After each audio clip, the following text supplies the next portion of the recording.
Літописи донесли до наших часів історію про великий похід київських князів до Константинополя.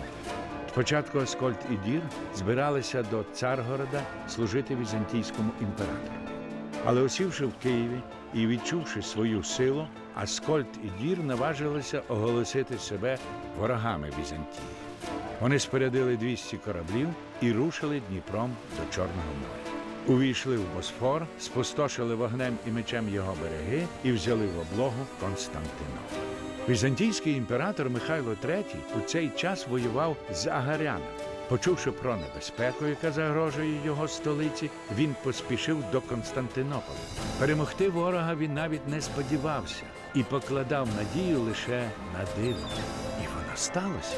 За переказами візантійських літописців, у Влахернській церкві на березі затоки зберігалася риза Божої Матері, до якої звертався народ у часи лихоліття. Патріарх Фотій урочисто і шанобливо виніс святиню на берег і занурив у море, тихе та спокійне. Раптом здійнялася страшенна буря, яка рознесла і знищила руський флот.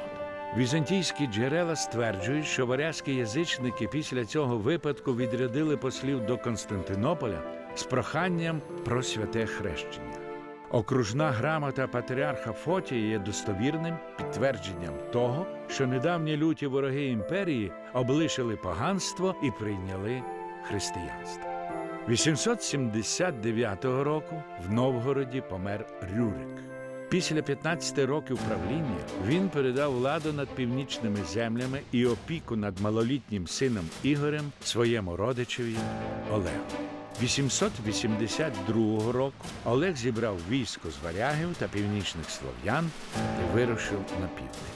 Спочатку захопив Смоленськ, а незабаром скорив і Древній Любич. Розсадивши у містах своїх бояр, сам пішов на Київ.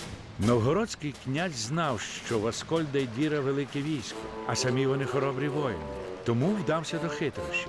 Підпливши до київських берегів, Олег залишив більшу частину війська у засідці на човнах, а сам назвався купцем і запросив Аскольда та Діра на зустріч.